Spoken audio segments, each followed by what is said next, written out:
देखो ऐसा है, पहले नकली खाद और किसानों को असली बीज भी मिल रहा, वो गंगानगर में देखा था। तो वहाँ किसानों की मुझे शिकायत मिली थी गंगानगर में, जब कंडम बीज की फैक्ट्रियों पर मैं छापा मार रहा था, तो कि हमारे यहाँ सफ़ेद मक्खी और मच्छर नरमे में लग गया, और हमने ये प्रोडक्ट लिया था इनके यहाँ से, और वो प्रोडक्ट 10,000 रुपये किलो में लिया था हिंदो, और 10,000 किलो में लेने के बाद भी टोकन नाम का कोई प्रोडक्ट उन्होंने देशी भाषा में बताया था किसानों ने, वो कामयाब नहीं हुआ, वो विफल रहा, जो मक्खी और मच्छर नहीं मरे, और किसानों की लाखों बीघा की जमीन को नरमा लाखों बीघा में तबाह हो गया। तो मैं तभी से सर्च कर रहा था, तो यहाँ मैं आया हूँ। इंडोफिल कंपनी है ये, और ये खुद का माल भी बनवाती है अपने मुंबई में और गुजरात में, दहेज में। इसके अलावा ये अपना माल बनवाती है PR एग्रो जम्मू से मंगवाती है, SS कॉर्प MP से मंगवाती है, Syngenta Dow agro science UPL India limited, lead life IIL और परिजात जैसी 8 कंपनी से अपना माल मंगवाती है। इसका बड़ा कारोबार है, बहुत लंबा, देश में ये बहुत बड़ी फर्म है। और जब मैंने पता किया तो 2019 से लेकर 2024 तक मात्र इसके 64 सैंपल लिए, बड़ा पुअर क्यों लिए ये तो मैं जांच कर। 5 साल में इतने कम सैंपल हुए, लोगों ने कम लिए। आप देखिए सीजेंटा के केवल 7 सैंपल लिए, सीजेंटा के मात्र 7 सैंपल, बाकी हम पता कर रहे हैं। तो ये मैंने पता किया, पर किसकी है मैं उसमें नहीं जाना चाहता, लेकिन ये ललित मोदी जी की बताई, और इसमें डायरेक्टर है रुचिर मोदी, ललित मोदी का बेटा, चारू मोदी ललित मोदी की बहन, और पारुल ललित मोदी के बेटे।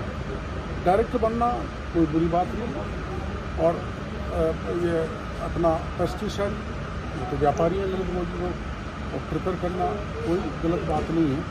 लेकिन जो ये गोडाउन है, इस गोडाउन में इन्होंने ऐसा माल डाल रखा है जो आपत्तिजनक है, तो उसको हम सील कर रहे हैं और सैंपल भी ले रहे हैं, और सैंपल की जांच कराएंगे, तब नियमानुसार कार्रवाई उनके खिलाफ करेंगे।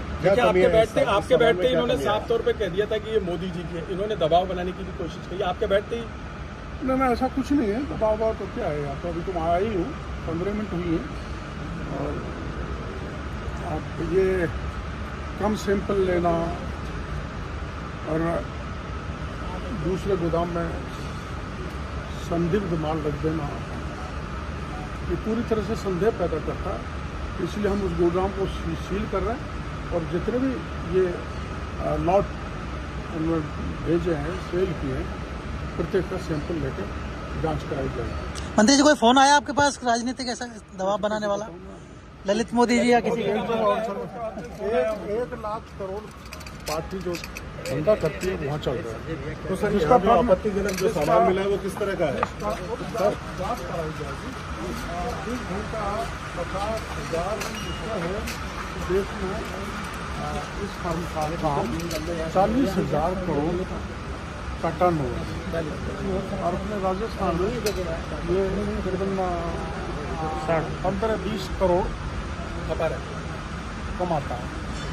और ऐसे ही एक 50,000 का प्लांट है जहाँ आप करना चाहो तो करना, और ऐसा ही 1 लाख करोड़ का टर्नओवर वाला प्लांट है। ये सब गड़बड़ कर रहे हैं। मेरे को ऐसा लग रहा है कि नकली खाद, नकली बीज के बाद में अब ये नकली पेस्टिसाइड भी किसानों को बर्बाद कर रहा है। खुद किसान को 10,000 रुपये किलो में वो मिले तो किसान को आर्थिक दृष्टि से तोड़ दे, उसकी फसल बर्बाद हो जाए और उसका खेत बर्बाद हो जाए। प्री मानसून सर पर है और पेस्टिसाइड की सबसे ज़्यादा आवश्यकता पड़ेगी। अब नेचुरल जो है खाद किसान लगाएंगे, कुछ व्यवस्था करेंगे, लेकिन ऐसे किसानों को हम बर्बाद नहीं होने देंगे कि पेस्टिसाइड भी नकली, बीज भी नकली, खाद भी नकली। आप 2-3 प्लांट और देखिए अच्छे भी बढ़े हैं। मंत्री जी, एक बड़ी बात ये सामने आ रही है कि आपने बड़ी लिस्ट तैयार करी जिसमें ख्याल जो पहले किशनगंज में जांच करके आए थे उनके खिलाफ क्या कर तो इनको बनाया 9 लोगों को। और हमारे यहाँ जेडी एक जगह देखने गया था, 2 इंस्पेक्टर को बुलाया, वो स्विच ऑफ करके बैठ गए। पूरे प्रदेश में आपको खुशी होगी कि हमारा विभाग सब जगह ये नकली को पकड़ने में लगा हुआ सील कर रहा है। अलवर में किया, जहाँ 400 बीघा जो बाजरा था वो घटिया निकला, और इस ढंग से पूरे प्रदेश में कार्रवाई चल रही है। कल एक बैठक में वीसी के माध्यम से आप जेपी नड्डा से भी जुड़ेंगे? मैं उनको निवेदन करूँगा कि ये हालात है। और दूसरा, हम उनसे पैसा भी मांगेंगे, क्योंकि हमारे यहाँ DAP जितना मिलना चाहिए उतना DAP नहीं मिल रहा, तो वो भी मिलता है। DAP भी पिछले साल से कम मिला है, स्टॉक भी अपने पास 0.39 है। हाँ, इसलिए हमें पर्याप्त DAP मिले, वर्चुअली मिले तो उनसे निवेदन करेंगे। तो आ जाओ वोटों का बात